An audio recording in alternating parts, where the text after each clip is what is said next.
Ahoy class, I am your instructor, Carol Record, and have a few important announcements I want to share with you real quick. But first, I'm going to start off with a lighting lesson.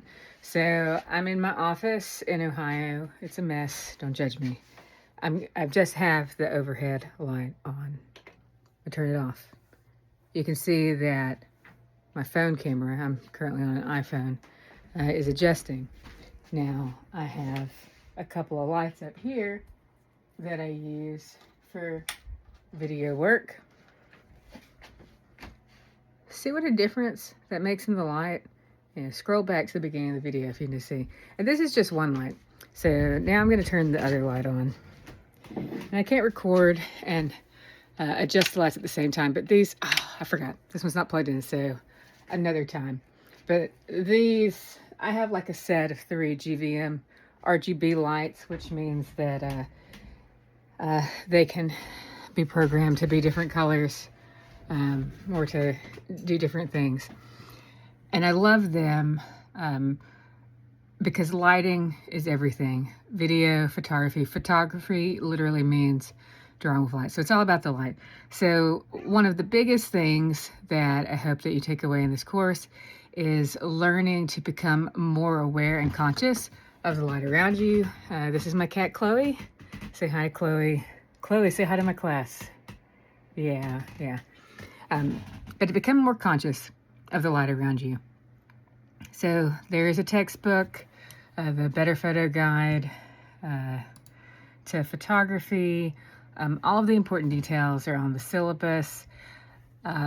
Someone's already asked in the discussion board, and I've responded there about Photoshop. So if you are a graphic design student, you should have Creative Cloud Photoshop. The university does not cover that. That's an expense out of your pocket. I believe the library does have Creative Cloud on its computers. If you're not a graphic design student, I don't expect you to purchase it. You just got to find an alternative. But be aware that the tutorials that I've created for this class are based around Adobe Photoshop and Adobe Creative Cloud. Adobe Creative Software is still the industry standard. So for those going into graphic design, photography, etc., you want to learn the industry standard.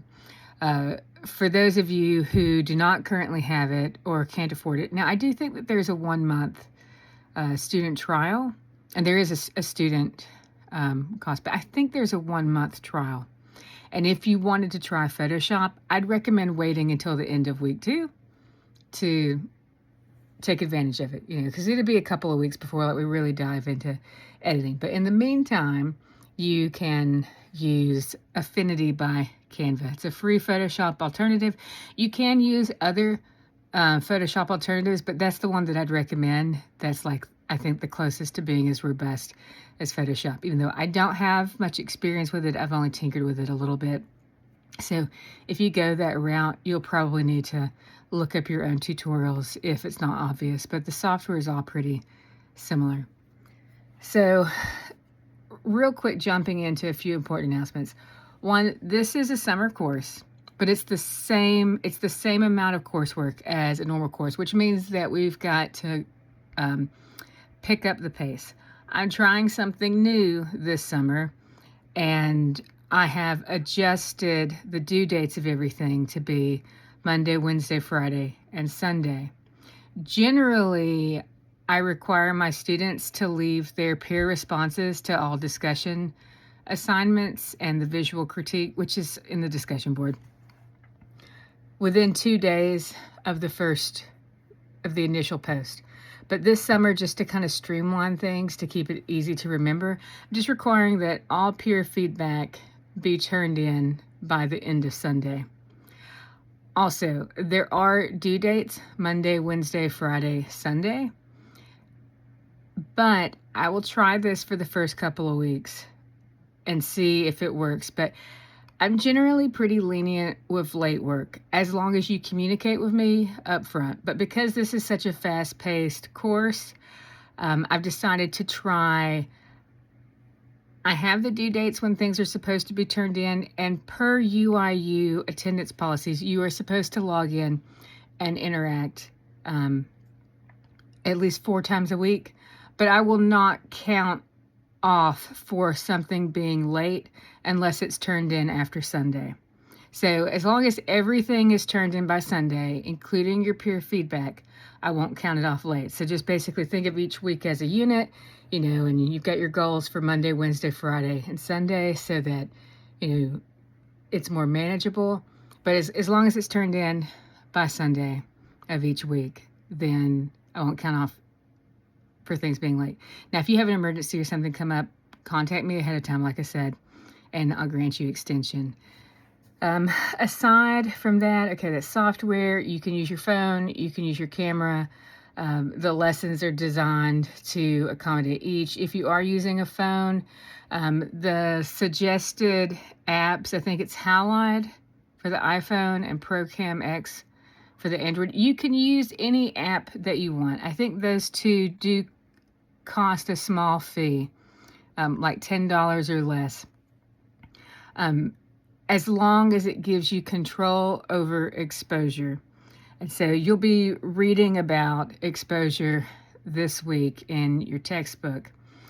So it needs to give you the ability to control the shutter speed, the aperture, which is going to be very limited on a phone. That's the big benefit of using a pro camera. I mean, there's a lot of benefits using a pro camera, but if you're just in this as an introduction to photography class, your phone is fine, because that's the camera that most of us use. My phone is my primary camera. I only pull my pro camera out if I'm like really serious and I'm creating something that I want to be really nice, or I want to put in like an art exhibit, because it's heavy, it's bulky, etc. Most of us take pictures every day just to document our life, to take visual notes. I literally just take snapshots in order to have timestamps of when I went somewhere, etc. There's so many different ways that you can use photography, from things like just taking a picture each day of the things that make you happy. That's a popular creative prompt on Instagram. It's like 100 days of happy, or whatever else you want to do, etc. And then the third thing is ISO, which is the sensitivity. But the big thing is you need to be able to control the exposure. Exposure is the general term for how aperture, shutter speed, and ISO all work together on a phone. So this first week, we're jumping into the intro. Okay, readings, image types and formats. I do want to mention, I am really, I'm a stickler for file names. Your file names need to have your first and last name and the assignment ID. Every assignment in this course has like a 4-digit ID. It's usually like U1, D1. The D is like unit 1. The D1 would be discussion 1, etc. Just depending on what it is. So this week, introductions, camera survey, elements of photography, which are basically the same as elements of design, things like leading lines and composition and color and stuff, camera raw, and then your main photo assignment this week is exposure. Each week you have a primary photo assignment. It's worth more points. I think they're worth 50 points, whereas most of the other stuff is worth like 20. When you do your main photo assignment for each week, you'll turn it in 2 different places. You'll turn it in the assignments area for me to grade, to be able to draw on it and give you like more feedback on it, because your photo assignments will be the things that I generally will leave more detailed feedback on. You will turn it in under the visual critique in the discussion board so that your classmates can leave you critique and you can leave critique for your classmates, because also one of the goals in this course is to help you learn to communicate better about photography, to talk about photography, and to look at things and analyze and critique. There's generally some prompts somewhere, I think, under resources as a guide to critique if you're not sure. But generally speaking, point out at least, 1 or 2 things that you think work well. Not that you like, but that work well. Like, oh, this color really pops and draws my attention to this, or these leading lines draw my attention to this focal point, or the editing of this image really helps convey this retro vibe, etc. So just know that on the photo assignment each week, you'll turn it in 2 different places. And every assignment that utilizes the discussion board requires peer feedback. You have to respond to at least 2 of your classmates.